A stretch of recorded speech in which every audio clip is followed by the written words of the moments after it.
What's going on, everybody? King of Dragons 5000 here, coming at you with another figure review. Today we'll be having a look at the Hasbro Marvel Legends Spider-Man Retro Series, Gwen Stacy. And so here we have Gwen Stacy posing out of the packaging.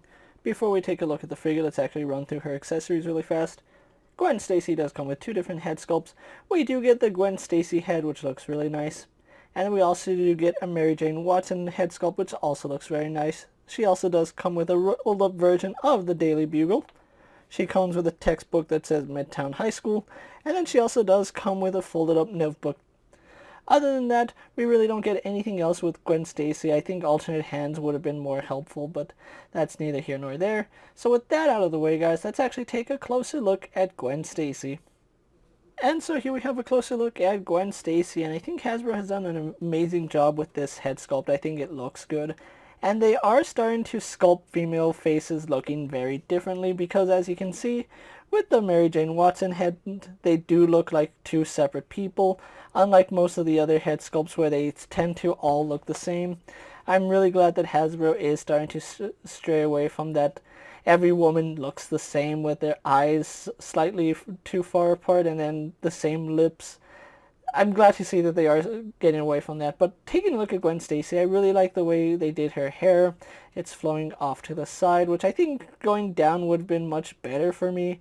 But it does add some dynamic posing with it going off to the side, so that looks really cool. Really do like the paint work right here on her hairband. I think they did a really good job painting that. Although it isn't perfect, as you can see right here, as it should be black, it's still a little bit yellow, but that's neither here nor there. I do like the fact that her neck is a separate piece of plastic from the collar because, as you can see, it's really nice sculpted detail, and it did save on paint, which I really do like that. Really like the sculpt work they did here on her shirt. They did a really good job sculpting that. It looks like a sweater, and this detailing on it is fantastic, and it is sculpted all the way around. She is wearing a green trench coat, and you can see it does have a belt loop right there, so that does look good.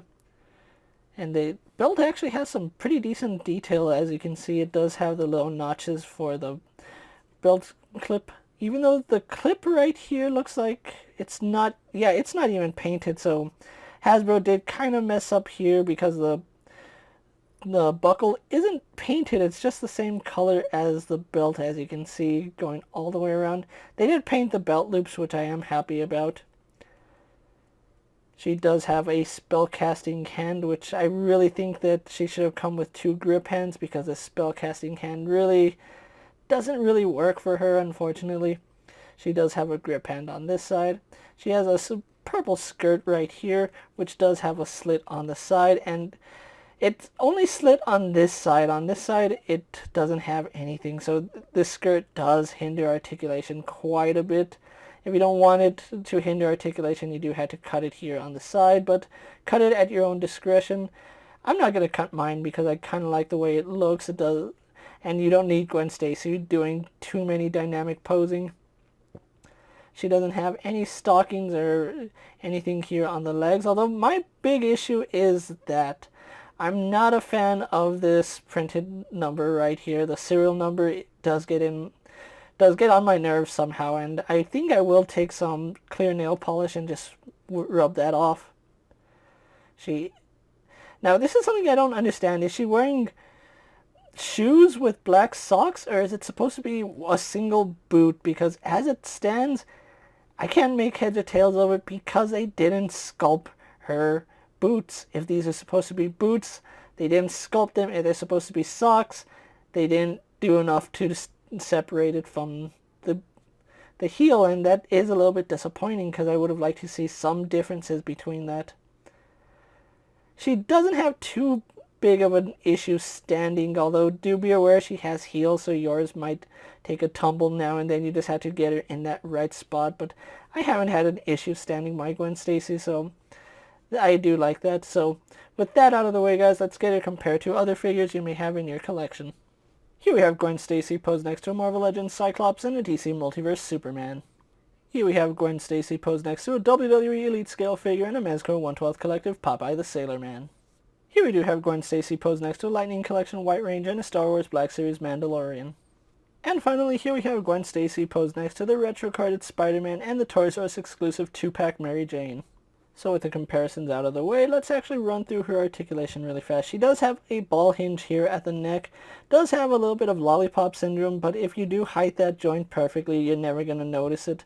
So I do like that it sits just low enough that you can height that lollipop and it's not too big of a deal that you notice it. She does have a hinge which does hinge forward quite a bit. You won't get too much movement because of how the hair is sculpted, so there is that. We do have some really nice head tilt, and left and right movement is pretty good. Arms are on ball hinges that do go out to the side really nicely. They do go all the way around. We don't have a bicep swivel, but we do have a single bend at the elbow, and that does swivel as well. We have a swivel and hinge at the wrist. Those work really nicely. She does have a mid-torso joint, which doesn't really do anything. It doesn't go forward. Goes back a little bit.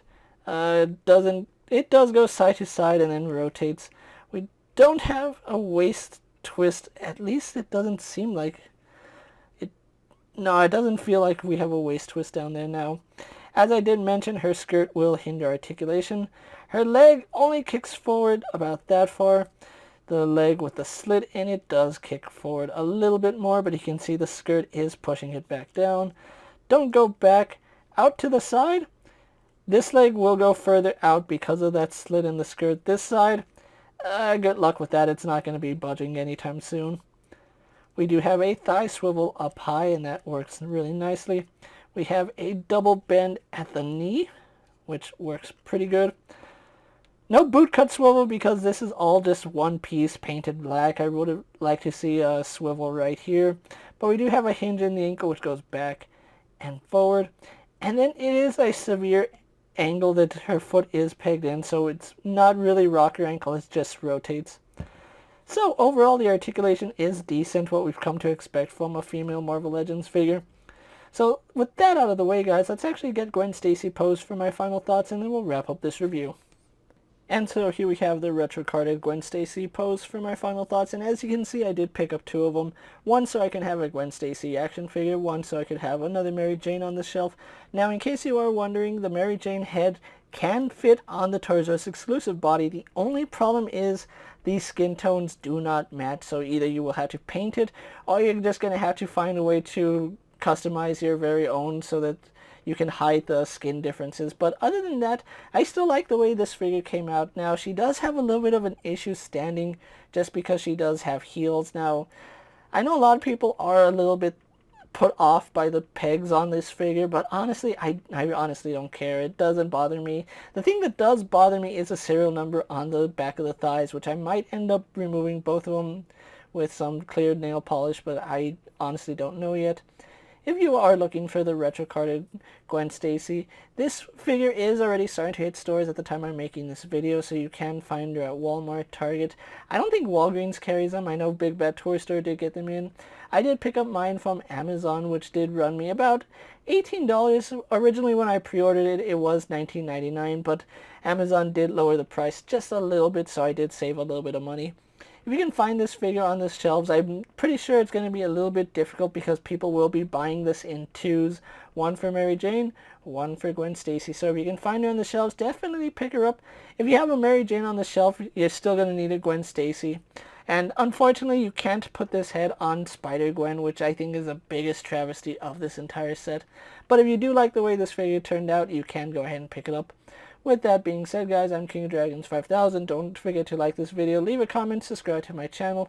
Go check out all my other action figure reviews, as well as all my other Marvel Legend videos. Hopefully you find them informative. As always, if there's a figure you'd like to see me review, let me know down in the comments, and if it fits in my collection, I'll definitely have a look at it.